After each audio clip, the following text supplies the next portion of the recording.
दारी दुमदुमला चौघडा सलईचा सूर नवा उत्तरेकडूनी आली मग अलगद थंड हवा सगळ्या हळदीने रंगवूया तिजला सोनेरी क्षणी घेऊन जाईल सासरला मेरे संग भी बीतेंगे पल तेरे सुनहरे, वादा ये रहा मेरा सब घर वालों से तेरे।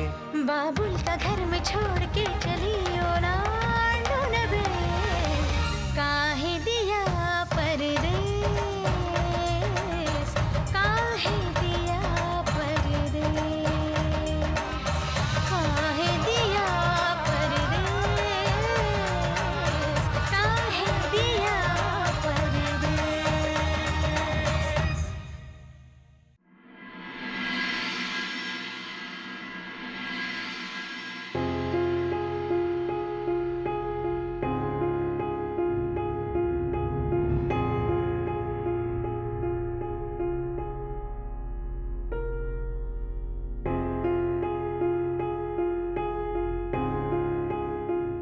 अब से ये है तुम्हारा घर। नहीं, हमारा मतलब विदाई तक। अब विदाई के दिन तक ये लक्ष्मण रेखा मत पार करना, तुम समझे?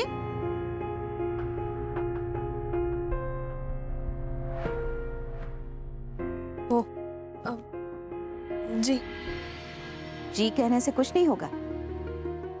हर बात में हामी भर के तुमने अपनी मनमानी की है। और एक बात याद रखना, लक्ष्मण रेखा पार करके सीता मैया को भी अग्नि परीक्षा देनी पड़ी थी। और फिर तुम तो एक मामूली सी लड़की हो। और सुनो, बहुत बवाल कर चुकी हो तुम पहले ही, समझ गई? इस परिवार की बहू बनकर आई हो तो परिवार के प्रति भलाई करना भी तुम्हारा फर्ज है कि नहीं? जी देखो, हम साफ साफ कह देते हैं, हमें और कोई बखेड़ा नहीं चाहिए। जो हो चुका है ना, वही काफी है हमारे लिए। विश्राम, बहू का सामान अंदर रखो। जी भाभी जी, अभी रख। अच्छा रहने दीजिए, हम रख देंगे, आप जाइए। मुन्ना, जिसका काम है उसी को करने दो। हम रखते ना। आप जाइए, दीजिए, हमें दीजिए।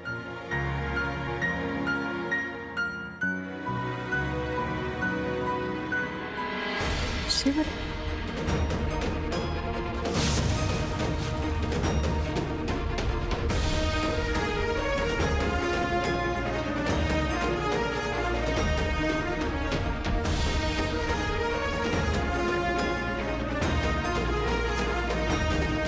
शिवरे, शिवरे अम्मा चिडल्यात, तू सामान ठेवा तिथे।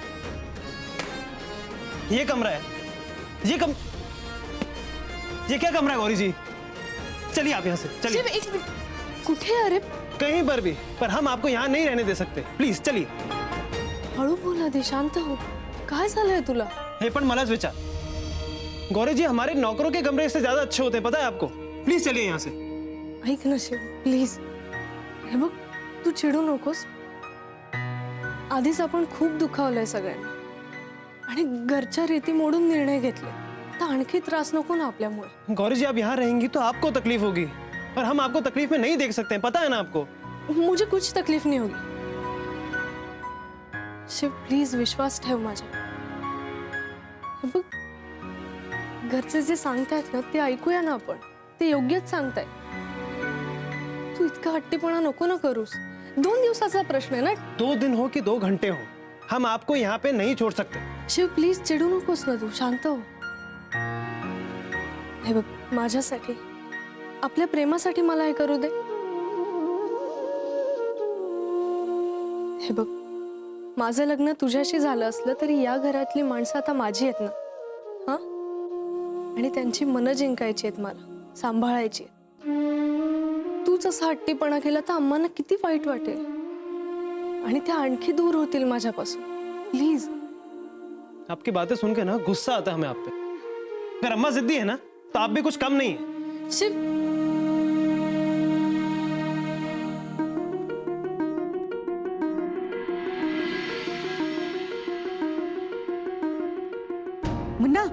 हमारी बात सुनो। मुन्ना,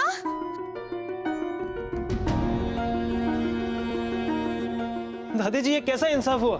मतलब अगर इस घर की बहू मजबूरी की वजह से जरा सी जल्दी आ गई तो उसके साथ जानवरों जैसा बर्ताव किया जाएगा? मतलब इस घर की बहुओं को इस घर पे कोई अधिकार नहीं, अपने ही घर पे आने के लिए सजा मिलेगी। गौरी जी का कोई हक नहीं है कि इस घर पे? नहीं,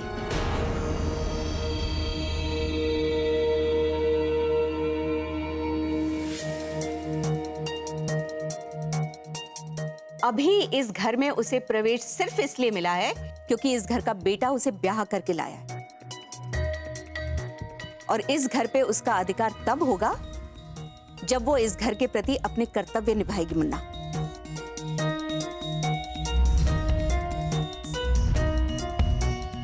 ये क्या बात हुई अम्मा? यही इस घर की रीत है ना माता जी? हाँ, घर में आई हुई बहू का नाता इस घर से तब जुड़ता है मुन्ना, जब घर की मान मर्यादा का मान रखते हुए वो घर के कर्तव्य निभाती है। और ये घर पे अधिकार उसे ऐसे ही नहीं मिलता, मेहनत करनी पड़ती है, हासिल करना पड़ता है। 35 साल हो गए हमें इस घर में बहू बन के आए हुए, अपने कर्तव्य निभाते हुए, इस घर के लिए अपनी हड्डियां रगड़ते हुए। लेकिन तुमने कभी सुना कि तुम्हारी अम्मा ने अपने अधिकारों की मांग की है? हाँ, अगर हम अपने अधिकार जताते ना मुन्ना, तो गौरी कभी इस घर की बहू बन के नहीं आती।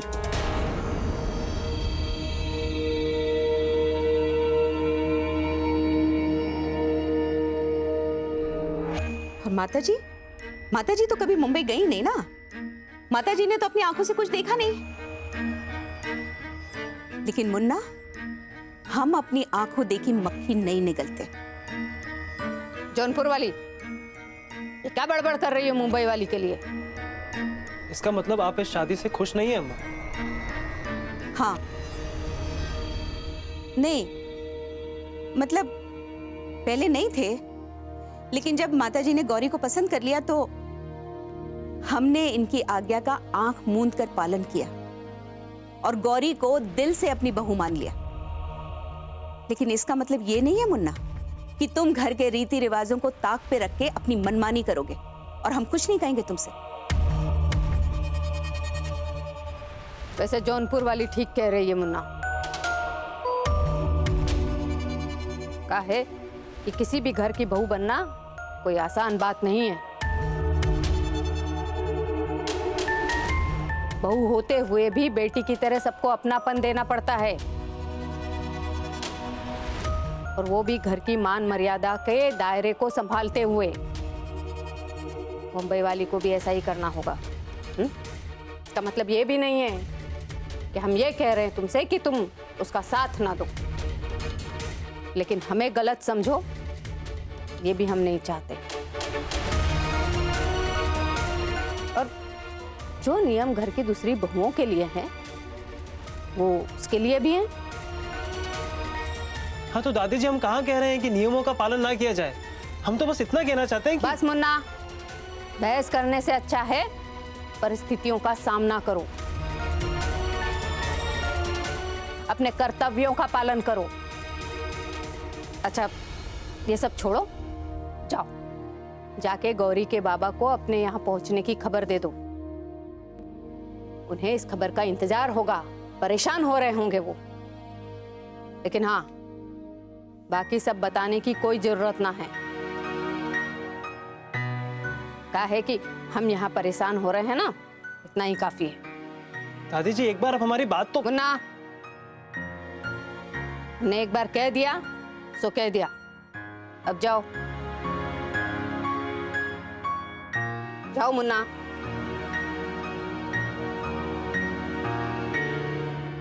माताजी, हम गौरी के लिए नाश्ता भिजवाते हैं। सफर से आई है बेचारी, थक गई होगी, भूख भी लगी होगी।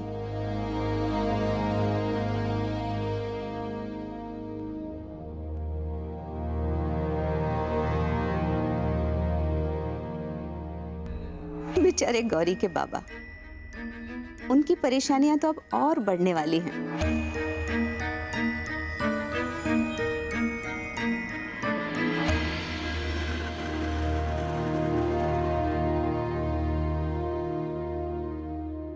अरे गौरीचे बाबा, बाजारातून आलात का? अहो मी कोथिंबीर आणायलाच बाजारात चालले होते, तर त्याचं काय झालं, चटणीसाठी मिक्सर लावला आणि कोथिंबीरच नाहीये घरात. पण तुम्ही आज बाजारात जायला उशीर केलात. तुम्ही चटणी करणारे माहित असतं तर लवकर गेलो असतो. तसे आजकाल बाजारात जाण्याची वेळ येत नाही ना. हो, आजींची कंबर दुखतीये म्हणून आजींनी डब्यांचं काम बंद केलं ना. अहो पण आजींची कंबर बरी झाली की परत डबे सुरू होतील नाही का? नाही, आम्ही घर सोडून चाललोय. हा म्हणजे तुम्ही घर सोडताय? अहो पण का? ही कोथिंबीरची जुडी घ्या. अहो तुमच्याशी बोलण्याच्या नादात विसरलेच मी. चटणी वाटून झाली ना की त्या मानेंचा मिक्सर परत द्यायला जायचंय. चला येते आम्ही. नची नची मला थोडं बोलायचं तुझ्याशी. मी रागाच्या भरात निशाबरोबर तुझ्यावरही काय आरोप केले. मी ते करायला नको होते. हो बाबा, माहिती आहे मला, पण तुम्ही निशावर जो आरोप केला तो खोटा आहे. नाही, तो आरोप खरा आहे. ज्या आईने सांगितलं ते खरं आहे आणि मला पटलंय ते. मग तुम्ही हे सगळं मला का सांगता? कारण आता थकलोय मी. निशा कशी वागली तरी खरं खोटं करण्याची ताकद राहिलेली नाही माझ्यात. त्यापेक्षा विषय सोडून दिला बरा. म्हणजे तुम्हाला काय म्हणायचंय, तो आप्पा खरा आणि निशा खोटारडी? तसंच समजलं होतं. आपाशी बोलणं झालंय माझं. तो का खोटं बोलेल? बाबा, माझा त्या आप्पापेक्षा माझ्या बायकोवर जास्त विश्वास. तो आप्पा तुम्हाला फसवतोय. अरे करोडोत खेळणारा माणूस आहे तो. आपल्याला का फसवेल? का खोटं बोलेल तो? खऱ्याचा पुरावा आहे का त्याच्याकडे? दिला त्यांनी तुम्हाला? निशाचं नाव घेतोय ना तो. मग तिच्या विरुद्ध पुरावा आहे का त्याच्याकडे? तो दिला का त्यांनी? बाबा, पुरावा जर मिळाला ना तर तुम्ही जे म्हणाल तेच मी करेन, तसाच वागेन. पण तोपर्यंत निशा विरुद्ध एक अवाक्षरही मी ऐकून घेणार नाही. याआधी तू तिची बाजू घेतलीस आणि दरवेळेस तुझा विश्वास चुकलाय. आम्ही केलेले आरोप बरोबर हे विसरू नकोस. बाबा, तुमचा अजूनही निशावर राग आहे म्हणून तुम्ही हे असं बोलताय. पण निशाने हे सगळं जर केलं असतं तर ती घरी आलीच नसती बाबा. तुम्ही तिच्यावर एवढा मोठा आळ घेतला तरीही तिने सगळं चुपचाप सहन केलंय. दुसरी एखादी असती ना तर घरात पाऊल ठेवलं नसतं. हे बघ, मी तुला वाद घालायला नाही थांबवलं. फक्त एक विनंती करायची होती. कसली विनंती? माझ्या रिटायरमेंटला 1-1.5 वर्ष उरले. तेवढं तरी आम्हाला सुखान राहू दे. बाबा, आता आणखीन मनस्ताप सहन करण्याची ताकद नाही आमच्यात. निशा वागली ते चूक का बरोबर हे ठरवण्यात पण तू नक्की शहाणा आहेस, जबाबदार आहेस. मला पाडू नकोस. बाबा, निशाचं चुकलं, मान्य आहे मला. तिने चुकीच्या माणसाबरोबर व्यवहार केला, पण तिचीही फसवणूक झाली ना. अशा तिच्या बरोबर राहणं गरजेचं आहे. तिच्या पाठीशी उभं राहणं गरजेचं आहे असं मला वाटतं. तिच्यावर आरोप करून तिला एकटं पाडणं मला पटत नाही. बाबा, मला माहिती आहे यात तुम्हाला खूप मनस्ताप होतोय. मला कळतंय. या सगळ्यात मी तुमच्या सोबत आहे, पण मी निशाच्याही सोबत आहे. तिच्या विरुद्ध कोणीही काहीही बोललेलं मला अजिबात चालणार. जोवर तिच्या विरुद्ध पुरावा मिळत नाही तोवर तिच्या विरुद्ध एक अवाक्षरही मी ऐकून घेणार नाही.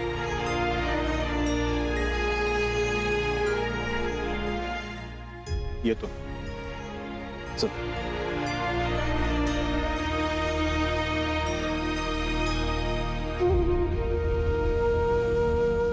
आता सत्य काय याचा पुरावा कुठून आणू मी?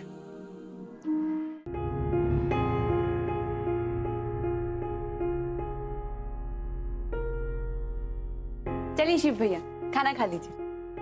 हमें भूख नहीं है, आप जाइए। अरे ऐसे कैसे भूख रही है? अब सफर से थक कर आए हैं और नाश्ता भी नहीं किया आपने तो।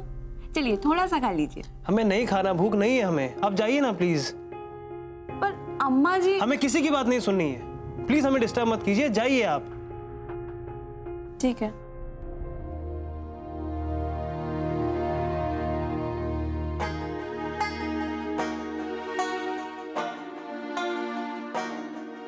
सब गौरी जी की वजह से हो रहा है। अगर वो हमें मजबूर नहीं करती ना, तो कभी उन्हें उस कोठरी में रहने नहीं देते हम।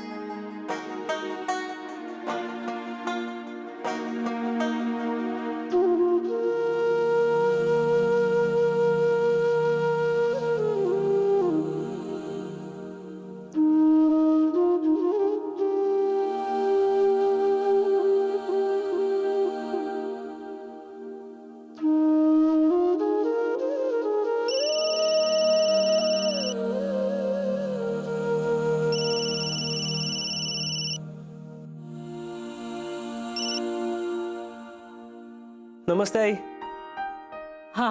नमस्ते शिव. अरे तुम्ही पोचलात ना व्यवस्थित? हो आई. नाही काय झालं, गौरी म्हणाली होती गेल्याबरोबर फोन करेन, पण तिचा फोन आला नाही आणि तिचा फोनही लागत नाहीये, म्हणून तुला फोन केलाय. सगळं ठीक आहे ना? काही प्रॉब्लेम नाही झाला ना तिकडे? नहीं नहीं, कोई प्रॉब्लम नहीं है। वो क्या हुआ है कि जब से हम यहाँ पे आए हैं ना, तब से सबके साथ व्यस्त हो गए हैं, इसीलिए आपको फोन नहीं कर पाए। सॉरी। नाही सॉरी काय त्यात. अरे थोडंसं गौरीशी बोलणं झालं नाही म्हणून जरा वाटलं. आहे का गौरी तिथे? मला बोलायचं आहे तिच्याशी.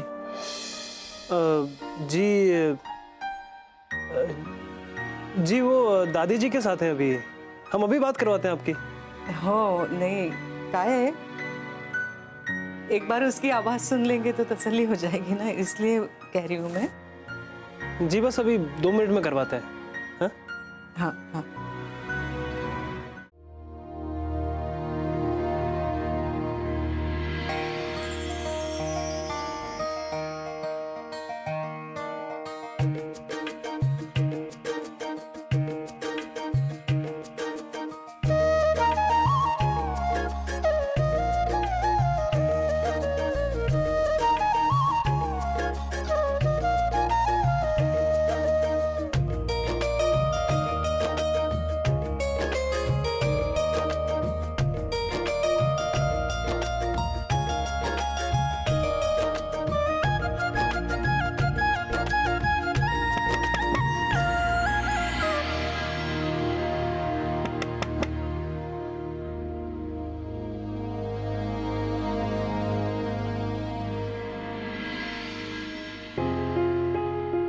आता इथे ये ना.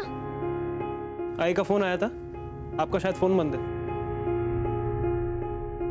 हो, माझ्या फोनची बॅटरी संपली, माझ्या लक्षात नाही राहिलं. लक्षात कैसे रहेगा आपको? जो आपसे प्यार करते हैं उनकी तो परवाह है नहीं आपको. बस अम्मा को खुश रखना आप. हे सगळं मी तुझ्या खुशीसाठी करते शिव. हाँ, हमारे लिए किया है ना आपने सब कुछ. म्हणजे तुला त्रास नको व्हायला की तुझी बायको अशा कोठरीत राहते. मतलब आप कहना चाहती हैं कि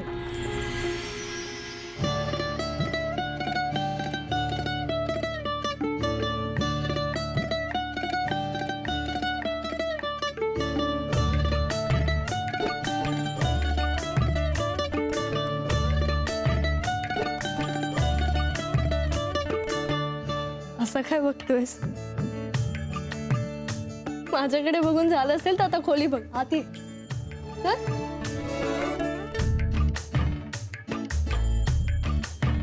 कैसी वाटली? बहुत ही खूबसूरत है गौरी जी. हाँ? पर आपसे ज्यादा सुंदर नहीं. आपके हाथों में ना जादू है.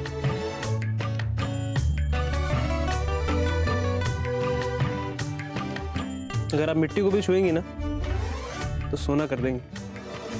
चल फिल्मी. मगाशी माझ्यावर चिडून रागावून निघून का गेलास? मला मदत का नाही केली हे सजवायला? आता उगाच कौतुक कर. उगाच नहीं करत गौरी जी, हम उगाच गुस्सा नहीं हुए थे. गौरी जी आप समझती नहीं है. मतलब हमारे घर वाले आपके साथ ऐसा बर्ताव करेंगे तो हमें गुस्सा नहीं आएगा क्या?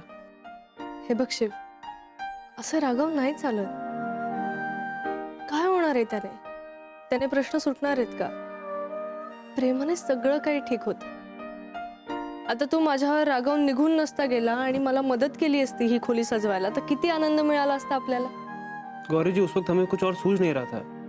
क्योंकि तुम सिर्फ मेरे बारे में सोच रहे थे. पण मला मात्र सगळ्यांचाच विचार करायचा आहे ना. बाबूजी, चाचाजी, अम्माजी आणि दादीजी तर आधीच नाराज आहेत आपल्यावर. आपण खूप दुखावलंय त्यांना. आणि आता सगळे नियम मोडून अजून का दुखवायचे त्यांना, सांग मला. और हमारा दिल दुखा सकती हैं आप. तसं नाहीये शिव. तू हक्काचा आहेस ना.